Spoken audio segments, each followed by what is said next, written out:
ഇടുക്കി ചട്ടമൂന്നാറിൽ ആടിനെ തീറ്റ ശേഖരിക്കാൻ മരത്തിൽ കയറിയാൽ വൈദ്യുതാഘാതമേറ്റ് മരിച്ചു എന്ന വാർത്ത. ചട്ടമൂന്നാർ സ്വദേശി ഗണേശനാണ് മരിച്ചത്. രാഹുൽ വിജയൻ ചേരുന്നു.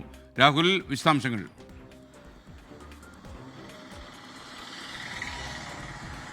ഇന്നലെ വൈകിട്ടാണ് ഈ ഗണേശൻ വീട്ടിൽ വളർത്തുന്ന ആടിന് തീറ്റ വെട്ടുന്നതിന് വേണ്ടി ചട്ടമൂന്നാറിലെ ഒരു എസ്റ്റേറ്റിലേക്ക് പോയത്. എസ്റ്റേറ്റിൽ നിൽക്കുന്ന ചീമക്കൊന്നയുടെ കൊമ്പുകൾ വെട്ടുകയായിരുന്നു. ഇതിനിടയിൽ ഒരു കൊമ്പ് ലൈൻ കമ്പിയിൽ തട്ടുകയും അതിൽ കുടുങ്ങുകയും ചെയ്തു. ആ കൊമ്പ് വലിച്ചെടുക്കുന്നതിനിടയിൽ വൈദ്യുതാഘാതം ഏറ്റിരിക്കുന്നു എന്നുള്ളതാണ് പ്രാഥമികമായിട്ട് നമുക്ക് മനസ്സിലാക്കാൻ കഴിയുന്നത്.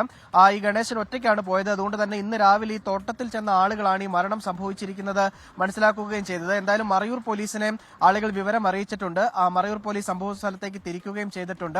ഈ ഗണേശന്റെ മൃതദേഹം ഈ മരത്തിൽ തങ്ങി നിൽക്കുന്ന നിലയിലായിരുന്നു. അതായത് ആ മരത്തിൽ കയറി ശിഖരങ്ങൾ വെട്ടി എടുക്കുകയായിരുന്നു. അതിനിടയിലാണ് ഒരു കൊമ്പ് ഈ ലൈൻ കമ്പിയിലേക്ക് വീണത്. അതിനിടയിൽ അത് വലിക്കുന്നതിനിടെ മരത്തിൽ വെച്ച് തന്നെ ഷോക്കേൽക്കുകയായിരുന്നു. അവിടെ വെച്ച് തന്നെ മരണം സംഭവിക്കുകയും ചെയ്തിട്ടുണ്ടാവാം എന്നുള്ളതാണ് നമുക്ക് മനസ്സിലാക്കാൻ കഴിയുന്നത്. മറയൂർ പോലീസ് പ്രാഥമിക നടപടികൾ പൂർത്തിയാക്കിയിട്ടുണ്ട്. SKN.